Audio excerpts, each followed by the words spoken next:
اگر کوئی نوجوان جوانی کی حالت میں پہنچنے کے بعد اپنے آپ کو بالکل سیدھا رکھتا ہے، اس کے اندر کسی قسم کا ٹیڑھا پن نہیں پایا جاتا، نہ وہ عقیدے کا ٹیڑھا ہے، نہ وہ عبادت کے اندر کوتا ہے، نہ اخلاق میں برا ہے، بالکل سیدھا ہے، تو اللہ تبارک و تعالی عرش پر مستوی ہو کر اس نوجوان پر تعجب کرتا ہے۔ ان اللہ لیعجب من الشاب لیس له صبوہ، اللہ کے نبی کہتے ہیں کہ اللہ تعالیٰ کو اس نوجوان پر بڑا تعجب ہوتا ہے کہ جس کے پاس گمراہ ہونے کا ہر راستہ ہے اور طاقت بھی ہے، لیکن اس کے باوجود اپنے آپ کو بالکل سیدھا رکھتا ہے۔ آج یہ فتنوں کا دور ہے، فتنوں کے دور میں سب سے پہلے نوجوانوں کو کھڑا ہونا ہے، اپنے آپ کو علم سے آور کرنا ہے، علم حاصل کرنا ہے، علماء کے ساتھ رہنا ہے، اور آج جتنے بھی مسائل چاہے وہ فتنۃ الشہوات، فتنۃ الشبہات کے حوالے سے ہیں، اسے لڑنے کے لیے نوجوانوں کو تیار ہونا ہے۔ یقیناً یہ کردار جب تک نوجوان نہیں ادا کریں گے، چاہے نوجوانوں کی تعداد مسجدوں کے اندر بھر بھر کر ہو، تب بھی وہ اللہ تعالیٰ کے نزدیک اس سمندر کے جھاگ کے جیسے جس کی کوئی وقعت نہیں۔ جب تک نوجوان اپنے کردار کو ادا نہیں کریں گے، معاشرے کے اندر اصلاح نہیں ہو سکتی۔ والذین کفروا یتمتعون ویأکلون کما تأکل الانعام والنار مثوی لہم، یہ کافر ایسے ہیں کہ یہ دنیاوی زندگی کو مزے کی جگہ سمجھتے ہیں، کھانے میں مزہ لینا، گاڑی میں بیٹھنے میں مزہ لینا، کپڑا پہننے میں مزہ لینا، موبائل استعمال کرنے میں مزہ لینا، گھر بنانے میں مزہ لینا، شادی بیاہ بچوں میں مزہ لینا۔ اللہ تعالیٰ کہتا ہے کہ یہ کافر وہ ہیں جو دنیاوی زندگی کو مزہ لینے کی جگہ سمجھتے ہیں اور کھاتے تو ایسے ہیں جیسے جانور کھاتے ہیں، کیونکہ ان کی زندگی کا کوئی مقصد نہیں۔ آج اگر کوئی نوجوان ایسی ہی زندگی گزار رہا ہے تو یاد رکھیے اللہ تعالیٰ نے ایسی بری مثال کافروں کے بیان کی۔ من يهده الله فلا مضل له ومن يضلله فلا هادي له واشهد ان لا اله الا الله وحده لا شريك له واشهد ان محمدا عبده ورسوله اما بعد فان خير الحديث كتاب الله وخير الهدي هدي محمد صلى الله عليه وسلم وشر الامور محدثاتها وكل محدثة بدعة وكل بدعة ضلالة وكل ضلالة في النار فأعوذ بالله من الشيطان الرجيم بسم الله الرحمن الرحيم يا أيها الذين آمنوا اتقوا الله حق تقاته ولا تموتن إلا وأنتم مسلمون يا أيها الناس اتقوا ربكم الذي خلقكم من نفس واحدة وخلق منها زوجها وبث منهما رجالا كثيرا ونساء واتقوا الله الذي تساءلون به والأرحام إن الله كان عليكم رقيبا يا أيها الذين آمنوا اتقوا الله وقولوا قولا سديدا يصلح لكم أعمالكم ويغفر لكم ذنوبكم ومن يطع الله ورسوله فقد فاز فوزا عظيما وقال الله سبحانه وتعالى الله الذي خلقكم من ضعف ثم جعل من بعد ضعف قوة ثم جعل من بعد قوة ضعفة وشيبة يخلق ما يشاء وهو العليم القدير۔ تمام قسم کی حمد و ثنا، بڑائی کبریائی، تعریف و توصیف اس اللہ سبحانہ و تعالیٰ کے لیے لائق و زیبا ہے جس نے ساری کائنات کو عدم سے وجود بخشا۔ درود نازل ہو تمام انبیاء علیہم الصلاۃ والسلام پر جنہیں اللہ سبحانہ و تعالیٰ نے اپنی قوموں تک ہادی و رہبر بنا کر بھیجا، خصوصاً ہمارے اور آپ کے آخری نبی جناب محمد الرسول اللہ صلی اللہ علیہ وسلم کے ذات گرامی پر، جنہیں اللہ سبحانہ و تعالیٰ نے ایک ایسی شریعت عطا کی جو شریعت رات کی تاریکی میں بھی دن کی طرح واضح اور روشن ہے۔ محترم حاضرین، خطبے کے شروع کرنے سے پہلے ایک چیز کی طرف نشاندہی کر دینا چاہتا ہوں کہ بہت سارے حضرات کو دیکھا گیا کہ جب مؤذن اذان دے رہا ہوتا ہے تو مسجد میں داخل ہو جاتے ہیں اور انتظار کرتے ہیں تاکہ اذان ختم ہو، اذان کا جواب دے دیں، اور جیسے ہی امام خطبہ شروع کرے تب وہ نماز ادا کرتے ہیں۔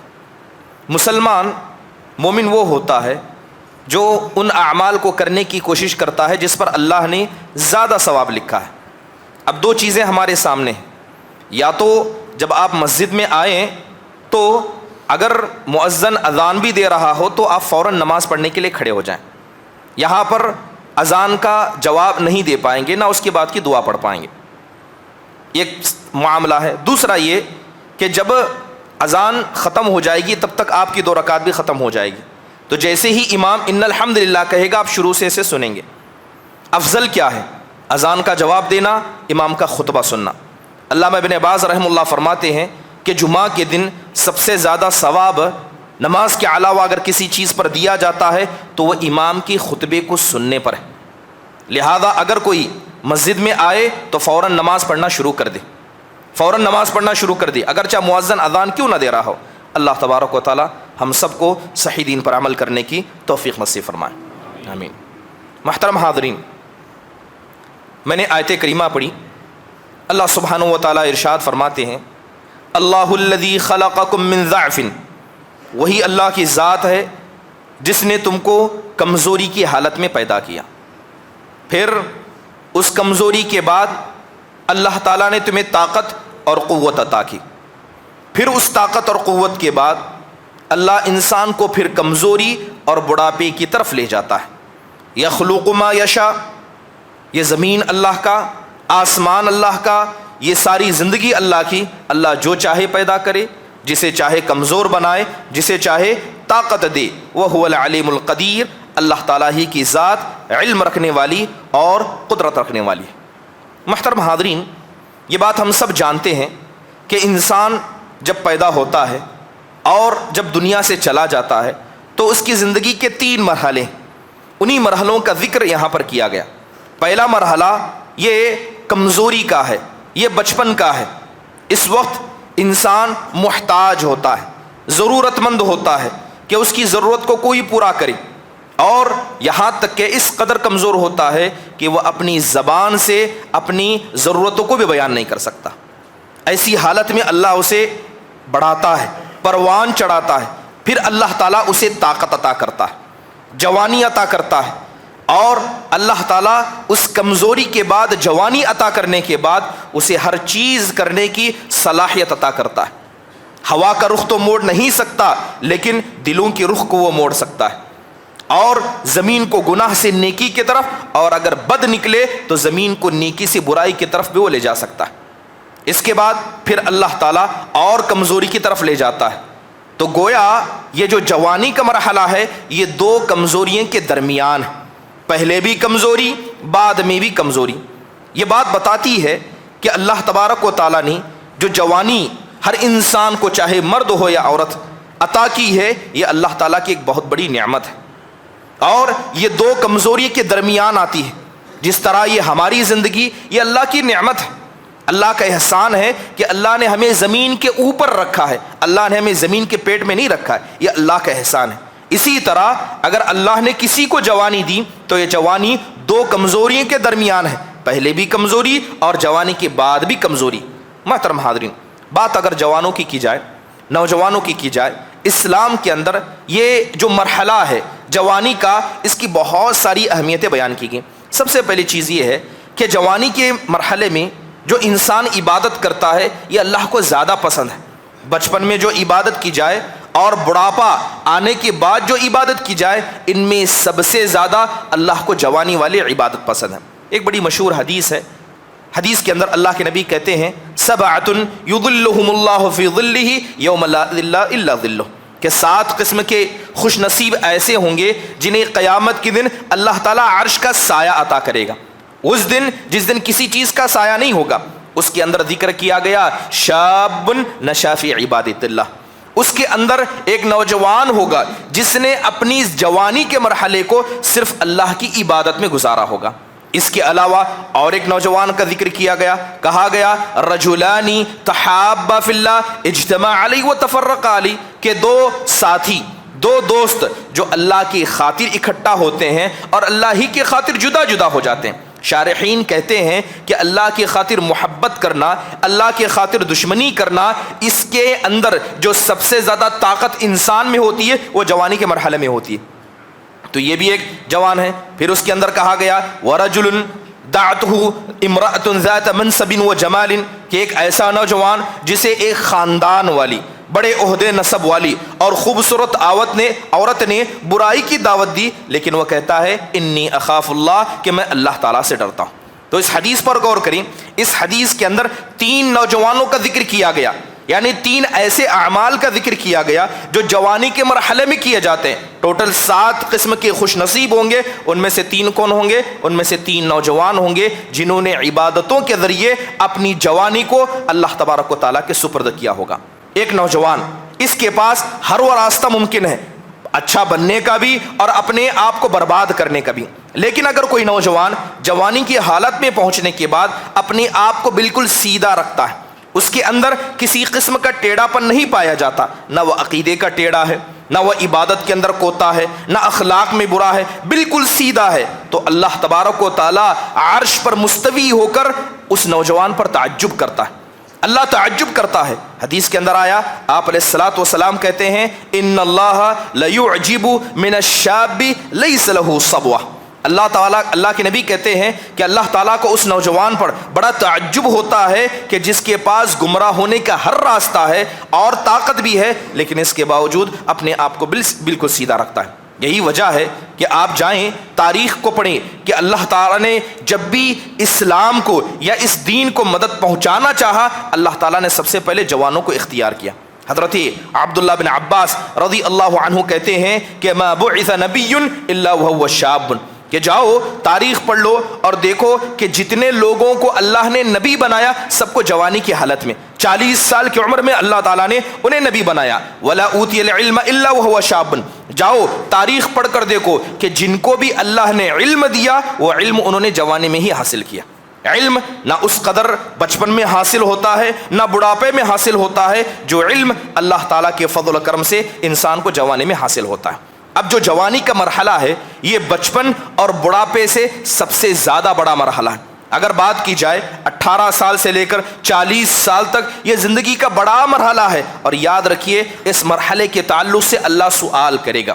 حدیث بارہا آپ نے سنی ہوگی کہ انسان کو عمومی طور پر اس کے عمر کے تعلق سے سوال ہوگا کہ تم نے عمر کہاں گزاری، لیکن اس کے علاوہ ایک خصوصی سوال اس کے جوانی کے حوالے سے بھی ہوگا۔ یہی وجہ ہے کہ اللہ تبارک و تعالیٰ نے قرآن کریم میں ہمیں نوجوانوں کی قصے بیان کیے ہیں، کچھ اچھے نوجوانوں کے تو کچھ برے اور بدبخت نوجوانوں کی۔ اگر بات کی جائے کہ اچھے نوجوان جو اللہ والے تھے اور اللہ کے فرما بردار تھے، اس کے اندر اللہ نے بہت سارے جوانوں کا ذکر کیا، جیسے کہ قرآن میں اللہ تعالیٰ کہتا ہے قالوا سمعنا فتى يذكرهم يقال له ابراہیم، لوگوں نے کہا کہ جب ان کے بتوں کو توڑا گیا اور بڑے بت کے گردن میں کلہاڑی کو رکھا گیا تو لوگ کہنے لگے کہ ہم نے ایک جوان کے بارے میں، ایک نوجوان کے بارے میں سنا ہے جس کو ابراہیم کہا جاتا ہے۔ ابراہیم علیہ الصلوۃ والسلام نے جو انقلاب زمین کے اندر لایا تھا وہ جوانی کی حالت میں تھا۔ اس کے علاوہ اللہ تعالیٰ نے اور ایک خوبصورت نبی اور ایک خوبصورت جوان کا ذکر کرتے ہوئے فرمایا وَلَمَّا بَلَغَ أَشُدَّهُ آتَيْنَاهُ حُكْمًا وَعِلْمًا، کہ جب وہ اپنی جوانی کے مرحلے کو پہنچے تو ہم نے اسی وقت ان کو علم بھی عطا کیا اور ہم نے حکمت بھی عطا کی۔ یہ خوبصورت نوجوان کون تھے؟ یہ حضرت یوسف علیہ الصلوۃ والسلام تھے۔ کیا کارنامہ انجام دیا یہ بارہا آپ نے سنا ہوگا۔ اس کے علاوہ اللہ نے اور ایک نبی کی جوانی کا ذکر کیا۔ وہ نبی جب ان سے ایک غلطی صادر ہو جاتی ہے، قوم کو چھوڑ کر آتے ہیں تو دیکھتے ہیں کہ سارے لوگ اپنے بکریوں کو پانی پلا رہے ہیں، 2 لڑکیاں بازو کھڑی ہیں، ان کی مدد کرتے ہیں، ان کے والد ان صاحب کو بلاتے ہیں۔ جب یہ وہاں پہنچتے ہیں تو ایک لڑکی جو 2 لڑکیوں میں سے تھی اس نوجوان کی تعریف کرتی ہے اور اپنے ابا جان سے کہتی ہے یا ابت استاجرہ، کیا ابا جان یہ نوجوان جس نے ہماری مدد کی ہے آپ اس کو اجرت پر رکھ لیں، اس کو اجرت پر رکھ لیں، ان خیر من استاجرت القوی الامین، کیونکہ اگر آپ ان کو کرائے پر اجرت پر رکھیں گے تو ان سے زیادہ طاقتور اور امانت دار آپ کو کوئی نہیں ملے گا۔ یہ کون تھے؟ یہ حضرت موسیٰ علیہ الصلوۃ والسلام تھے۔ اس کے علاوہ آج جمعہ کا دن ہے، سورہ کہف پڑھتے ہیں، اصحاب کہف۔ یہ کہف والے کون تھے؟ یہ چند نوجوان تھے۔ وقت کا بادشاہ کافر ہے، اس کے خلاف کھڑے ہونا، اس کے خلاف اپنے آپ کو اللہ تعالیٰ کا بندہ بنانا اور وہاں سے بھاگ کر ایک ایسی جگہ آنا جہاں نہ کھانے کا کوئی بندوبست ہے نہ جینے کا کوئی سادھن موجود ہے، آ کر غار میں سو گئے۔ اللہ تعالیٰ نے ان نوجوانوں کی اس عبادت کو اس قدر قبول کیا کہ پتہ نہیں کس زمانے میں تھے، لیکن آج بھی ان کا ذکر ہم قرآن کے اندر پاتے ہیں۔ آج بھی جمعہ کے دن ان کے تعلق سے ہم پڑھتے ہیں اور آج بھی خطبے میں ان کے تعلق سے بتایا جا رہا ہے۔ یہ چند نوجوان تھے، ان کے نام ہمیں نہیں پتا، کیسی شکل و صورت نہیں پتا، لیکن عبادت ایسی کہ اللہ تعالیٰ نے رہتی دنیا تک کے لیے ان نوجوانوں کو اور ان کی عبادتوں کو مثال بنا دیا۔ اس کے علاوہ قرآن میں اللہ نے کچھ برے نوجوانوں کا بھی ذکر کیا۔ ایک برا نوجوان تو ایسا کہ جس کا باپ نبی، اور نبی بھی کیسے، دنیا کا پہلا رسول حضرت نوح علیہ السلام، بیٹے کو سمجھاتے تھے، شرک سے منع کرتے تھے، مگر بیٹا نہیں مانا۔ یہ برا نوجوان تھا، یہاں تک کہ جب اللہ کا فیصلہ آیا، کشتی جو صحرا میں بنائی گئی تھی پانی کی وجہ سے تیرنے لگ گئی، تو مارے رحم کے باپ نے بیٹے سے کہا بیٹے کشتی میں سوار ہو جا، یہ اللہ کا عذاب ہے، اس سے بچ نہیں پائے گا۔ گفتگو چل رہی تھی، اللہ تعالیٰ نے اس کی قسمت میں بری موت لکھی تھی، شرک کی حالت میں مر گیا۔ اللہ تعالیٰ نے اس برے نوجوان کا ذکر کیا۔ اس کے علاوہ ایک والدین کے نافرمان کا بھی ذکر کیا گیا جو اپنے والدین کا اس قدر نافرمان تھا، اللہ تعالیٰ نے اس برے نوجوان کو بھی قرآن کے اندر مثال بنا دیا۔ محترم حاضرین، آخرکار ہم نوجوانوں کے حوالے سے گفتگو کیوں کر رہے ہیں؟ گفتگو اس لیے کر رہے ہیں کہ آج جب ہم نوجوانوں کو دیکھتے ہیں تو سب سے بنیادی چیز ہمیں یہ نظر آتی ہے کہ نوجوانوں کو دین اسلام سے وہ ربط، وہ محبت، وہ الفت نہیں ہے جو کبھی ایک وقت میں صحابہ کے زمانے میں یا اسلام جب سے آیا تب سے نوجوانوں کو اسلام سے تھی۔ اگر میں چند مثالیں بیان کروں کہ اسلام آج یہاں تک ہم سے پہنچا ہے تو یہ اللہ کے فضل کے بعد کس کا بڑی محنت ہے؟ اس کے اندر سب سے زیادہ محنت کیا ہے؟ نوجوانوں کی۔ مثال کے طور پر اگر یہ کہا جائے کہ یہ جو معاشرہ ہے، یہ جو سوسائٹی ہے، اس کے اندر نوجوانوں کا کردار کیا ہے، کیا وہ رول پلے کر سکتے ہیں، تو سب سے پہلے حق کو قبول کرنے کے اعتبار سے نوجوان ہمیشہ آگے رہیں۔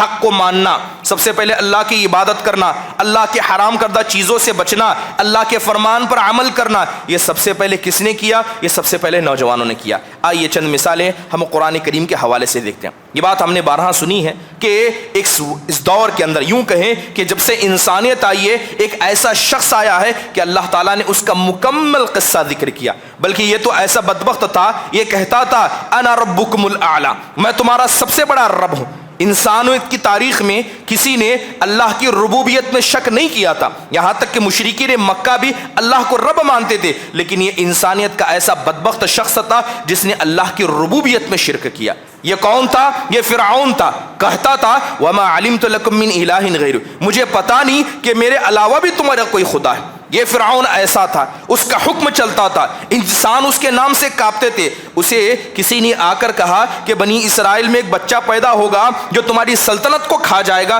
فرمان جاری کرتے ہوئے کہتا ہے کہ سارے بچوں کو قتل کر دیا جائے، اور کوئی اس کی مخالفت میں کھڑے ہونے کی طاقت نہیں رکھتا۔ تصور کر سکتے ہیں کہ کیسے اللہ نے اسے طاقت دی تھی؟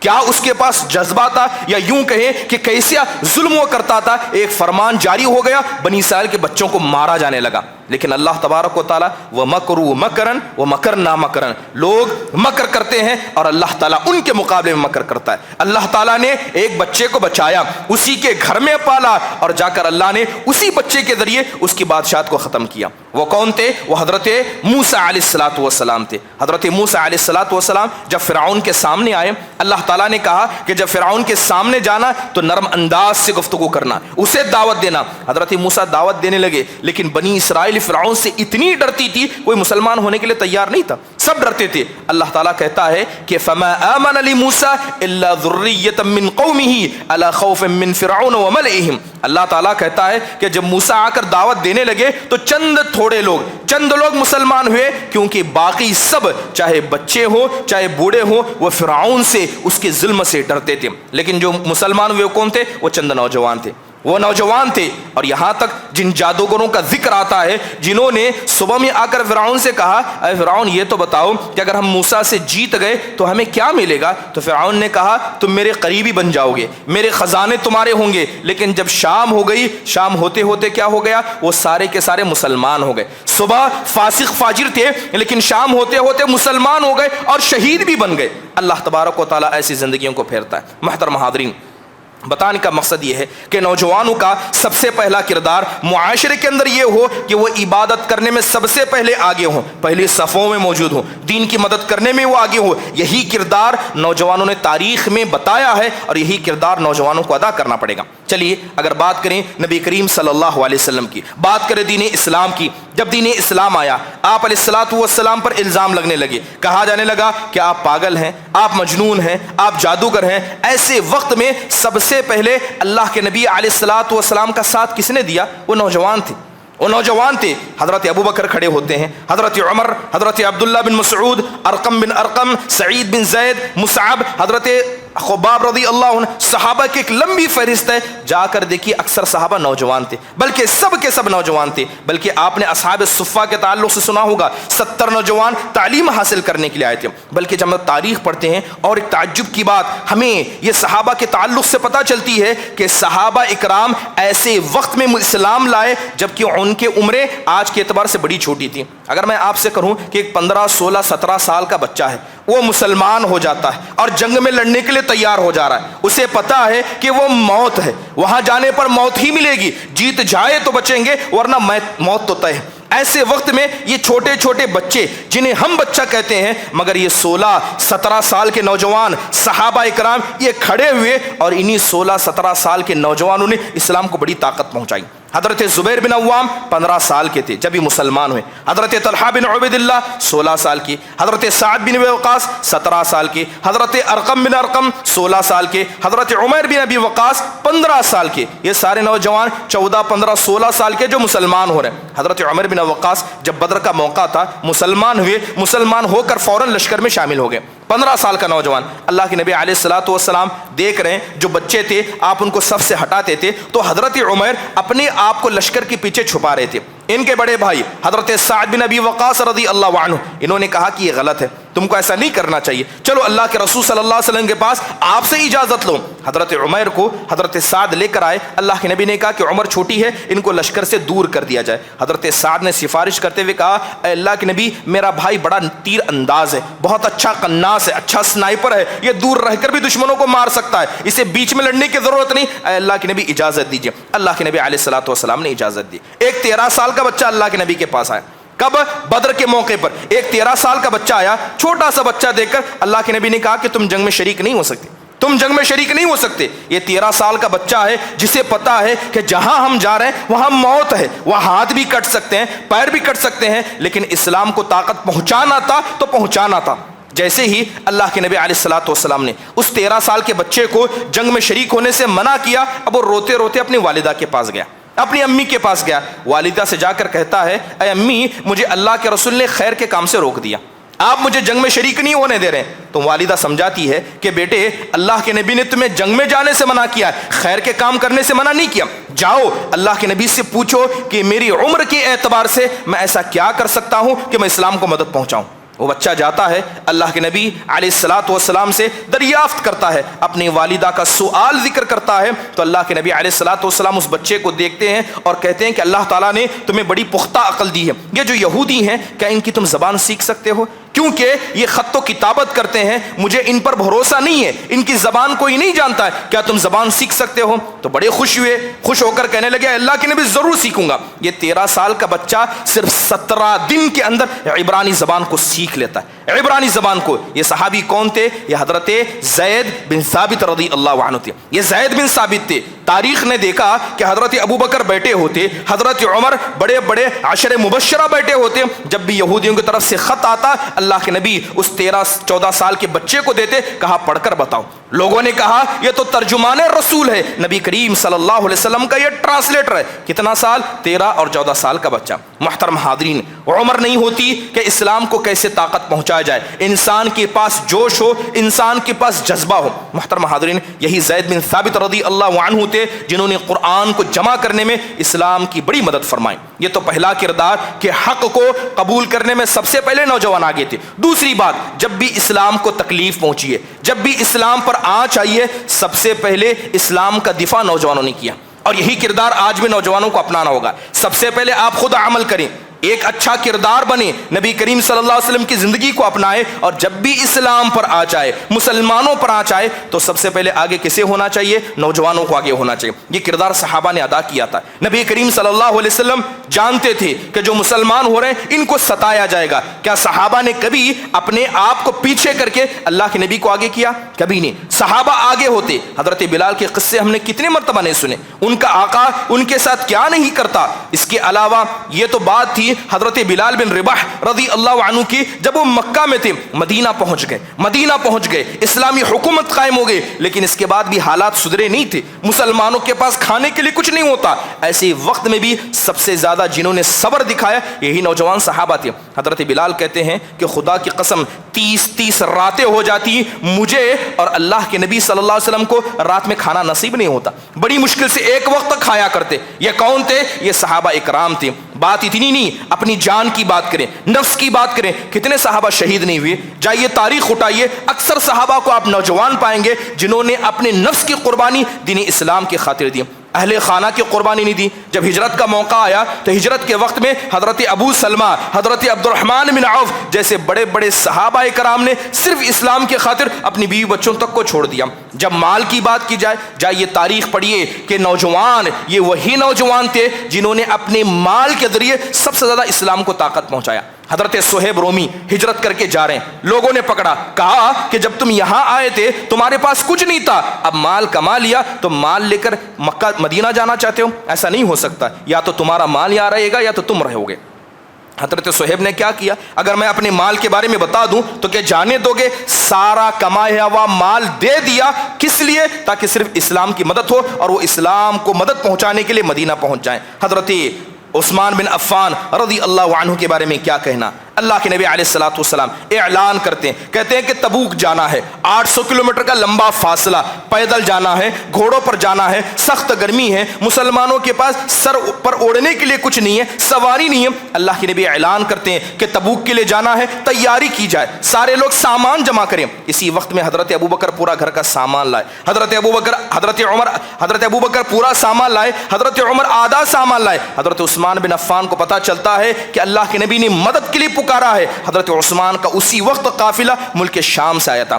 گود میں جتنا سونا ہو سکتا تھا گود میں سونا بھر کر لے آئے. اللہ کے نبی علیہ الصلوۃ والسلام بیٹھے ہیں, لا کر آپ کے گود میں الیڑ دیا, سارا سونا ڈال دیا. اللہ کے نبی سونے کے سکے لیتے, کبھی پلٹتے ادھر کبھی پلٹتے ادھر, کیونکہ آپ نے زندگی میں کبھی اتنا سونا نہیں دیکھا تھا. آپ علیہ الصلوۃ والسلام ہماری خوشی کی کہتے ہیں, ما ضر عثمان ما عمل بعد اليوم. عثمان آج تم نے اتنی اسلام کی مدد کر دی, اب اس کے بعد کوئی بھی عمل نہیں کرو گے تب بھی انشاءاللہ جنت میں جاؤ گے, کوئی چیز تم کو نقصان نہیں پہنچائے گی. یہ کون صحابہ تھے؟ یہ نوجوان صحابہ تھے جنہوں نے اپنے نفس کو, اپنے اہل خانہ کو, اپنے مال کو اسلام کے لیے عطا کیا. کتنے ایسے صحابہ تھے رضوان اللہ علیہ مجمعین جنہوں نے عیش پسند زندگی کو اسلام کی خاطر چھوڑا. آپ نے حضرت مصعب بن عمیر رضی اللہ عنہ کے بارے میں سنا ہوگا. اللہ کے نبی علیہ الصلوۃ والسلام خود کہتے ہیں کہ میں نے مکہ کے اندر اس سے خوبصورت نوجوان نہیں دیکھا. عطر لگاتے, جس گلی سے گزرتے پوری گلی مہک جایا کرتی, ایسا لباس پہنتے کہ مکہ کے نوجوان رشک کیا کرتی.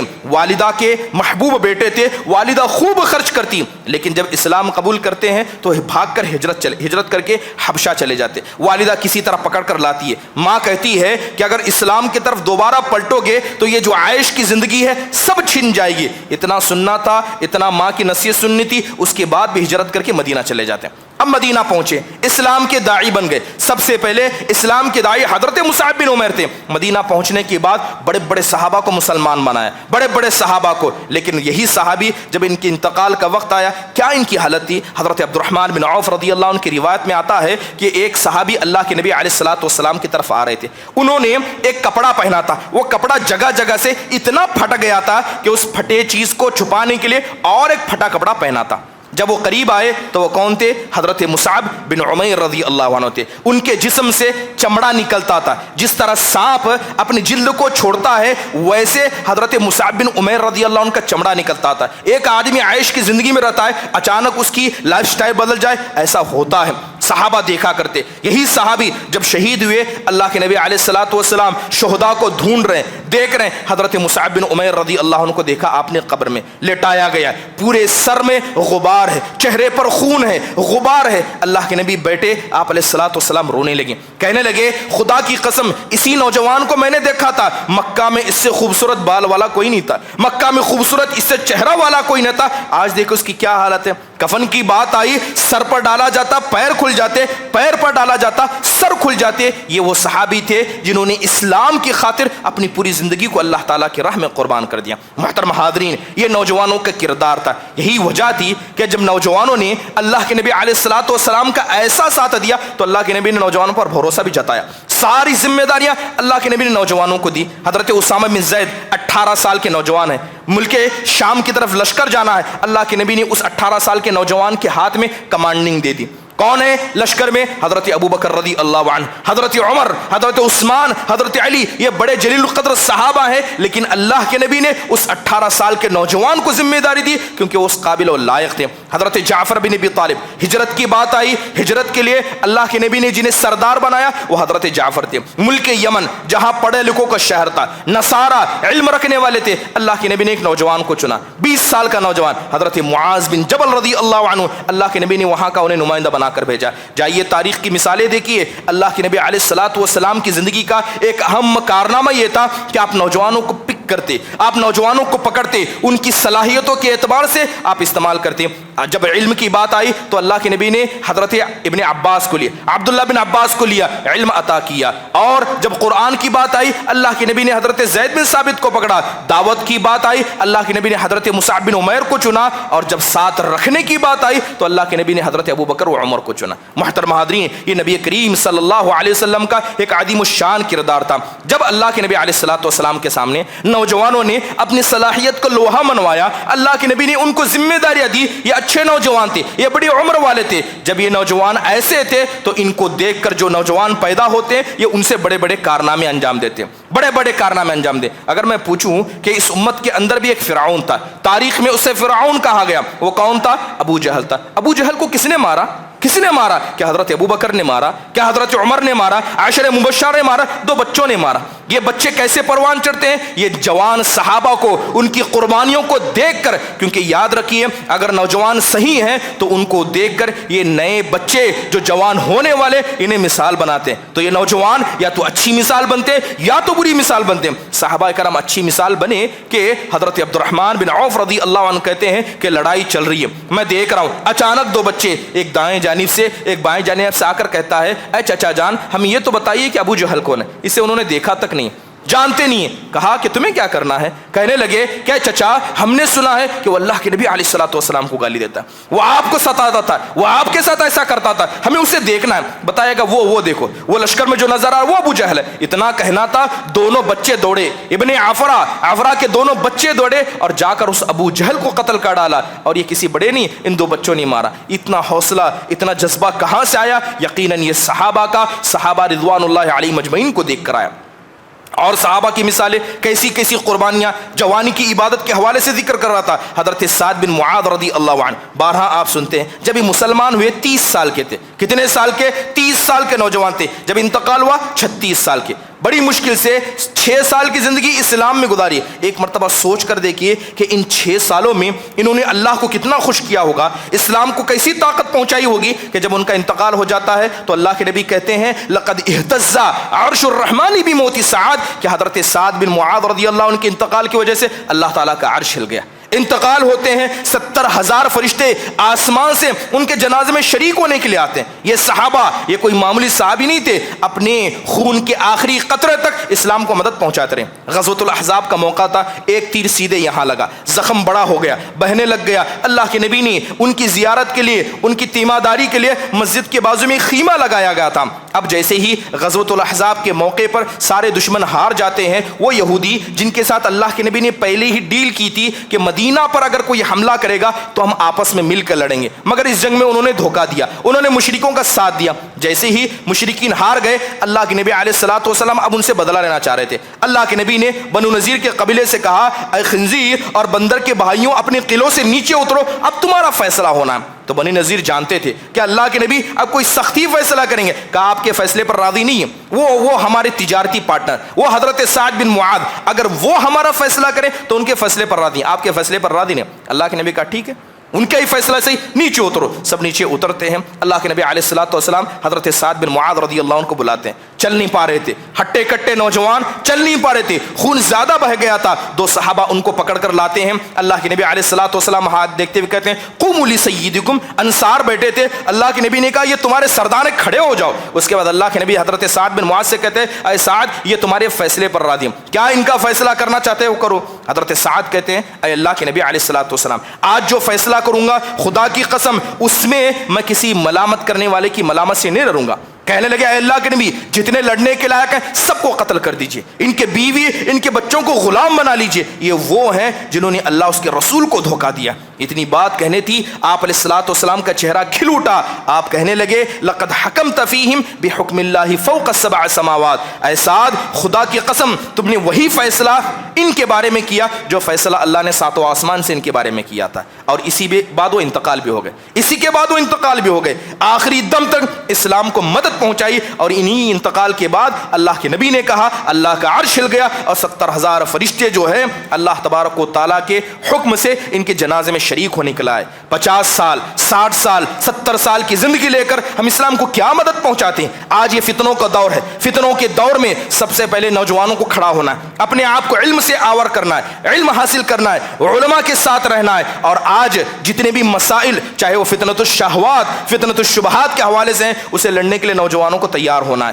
یقیناً یہ کردار جب تک نوجوان نہیں ادا کریں گے چاہے نوجوانوں کی تعداد مسجدوں کے اندر بھر بھر کر ہو تب بھی وہ اللہ تعالیٰ کے نزدیک اس سمندر کے جھاگ کے جیسے جس کی کوئی وقات نہیں. جب تک نوجوان اپنے کردار کو ادا نہیں کریں گے معاشرے کے اندر اصلاح نہیں ہو سکتی. محترم حاضرین نوجوانوں کو کرنا کیا ہے؟ سب سے پہلے نوجوانوں کو اپنے رب کو پہچاننا ہے, اللہ تعالیٰ کے بارے میں علم حاصل کرے. دوسری چیز یہ جان لے کہ اللہ تبارک و تعالیٰ نے جب آپ کو اس امت میں پیدا کیا ہے تو یہ خیر امت ہے. اس امت کا ایک امتیاز ہے, وہ امتیاز یہ ہے کہ یہ بھلائی کا حکم دیتے ہیں برائی سے روکتے ہیں. یہ کردار نوجوانوں کو ادا کرنا ہے. دعوت و تبلیغ کا کام کرنا صرف علماء کی چند ذمہ داروں کی نہیں, ہر اس نوجوان کی ہے جو مسلمان ہے, اپنے آپ کو اللہ اس کے رسول کا فرما بردار کہتا ہے. اسی وجہ سے اللہ نے آپ کو اس امت میں پیدا کیا تاکہ آپ دعوت کا کام کریں. اس کے علاوہ نوجوانوں کو چاہیے کہ وہ اپنے زندگی کے مقصد کو نہ بھولیں. اب نوجوانوں کو دیکھتے ہیں کہ 20-30 سال تعلیم حاصل کرنے میں, 20-30 سال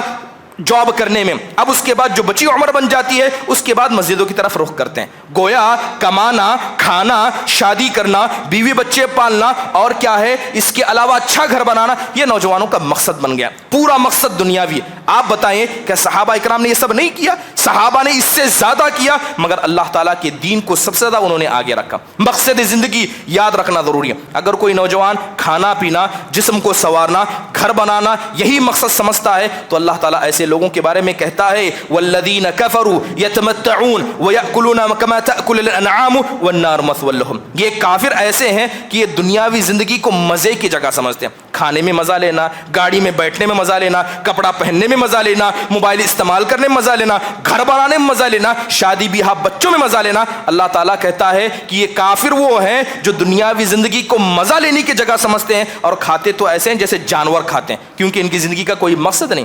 آج اگر کوئی نوجوان ایسی ہی زندگی گزار رہا ہے تو یاد رکھیے اللہ تعالیٰ نے ایسی بری مثال کافروں کے بیان کی. اس کے علاوہ نوجوانوں کو سب سے پہلے اپنے نفس کی اصلاح کرنا چاہیے. آپ نفس کی اصلاح کریں. اللہ تعالیٰ کسی قوم کی حالت کو نہیں بدلتا جب تک کہ وہ خود اپنی حالتوں کو نہیں بدلتے. جیسے میں نے کہا کہ بڑے صحابہ چھوٹے صحابہ کے لیے نمونہ بنے تھے. آج جو نوجوان ہیں ان کے بعد کی جو نسل برباد ہوگی اس کے ذمہ دار آج کے نوجوان ہوں گے. اگر یہ خیر ہوں گے, اچھا آئیڈیل بنیں گے تو بعد والوں کے لیے خیر ہوں گے. اگر یہ برے ہیں تو بعد والوں کے لیے یہ بھی برے. جس طرح بڑا بھائی اگر برا ہے تو چھوٹے بھائی پر اس کا اثر پڑتا ہے اور یہ سارا معاشرہ آپس میں ایک دوسرے کے بھائی ہیں. محترم حاضرین اس کے علاوہ نوجوانوں کو اللہ تعالیٰ سے ربط پیدا کرنا ہوگا. نمازوں کے ذریعے, اللہ کے ذکر کے ذریعے, روزے کے ذریعے, دعوت و تبلیغ کے ذریعے اپنے تعلقات کو اللہ سے مضبوط کرنا ہوگا. اس کے علاوہ نوجوانوں کو اپنی جوانی کی حفاظت کرنی ہوگی, ہر بری چیز سے بچانا ہوگا. اور اس کے علاوہ اہم چیز ہے حلال کھانا, حرام سے بچنا ایک اہم کردار نوجوانوں کا ہے. کمانے کھانے سے اسلام منع نہیں کرتا, لیکن مقصد جب کمانا کھانا ہی بن جائے تو یاد رکھیے جو نوجوان شیطان اگر حلال کھانا بھی چاہتے ہیں مگر مقصد دنیا ہے تو شیطان ایسوں کو اچک لیتا ہے، شیطان ایسے کو اچک لیتا ہے۔ کمائیے اللہ تعالیٰ کی دین کو مدد پہنچانے کے لیے، کمائیے اپنی عزت کو بچانے کے لیے، اپنے گھر والوں کو دینے کے لیے، اور اس میں ثواب کی امید رکھیے۔ اگر وہ دنیا کو صرف دنیا کے لیے کمایا جائے اللہ تبارک و تعالیٰ کبھی ایسے لوگوں کو خیر نہیں دیتا۔ اس کے علاوہ نوجوانوں کو چاہیے کہ آج کل معاشرے کے اندر جتنے بھی قسم کے فتنے ہیں، چاہے وہ فکری فتنے ہوں، چاہے وہ دنیا کی آزمائش ہو، اسلام پر آنے والے حملے ہوں، یا عورتوں کا فتنہ ہو، مال کا فتنہ ہو، ہر فتنے سے اپنی آپ کو بچانے کی کوشش کرے۔ اللہ تعالیٰ سے دعا ہے کہ اللہ تعالیٰ ہمارے نوجوانوں کی اصلاح فرمائے، اللہ تعالیٰ ہمارے نوجوانوں کو نبی کریم صلی اللہ علیہ وسلم کو قدوہ اور نمونہ سمجھ کر نبی کریم صلی اللہ علیہ وسلم کے مطابق زندگی گزارنے کی اللہ تعالیٰ توفیق نصیب فرمائے۔ جو بھی کمزوریاں کوتاہیاں ہمارے نوجوانوں کے اندر ہیں اللہ تعالیٰ اس کی اصلاح فرمائے۔ اللہ ہمارے نوجوانوں کے اندر اسلام کی حمیت، اسلام کا جذبہ عطا فرمائے۔ اقول قولی ھذا استغفر اللہ لی ولکم ولسائر المسلمین من کل ذنب فاستغفروہ انہ هو الغفور الرحیم۔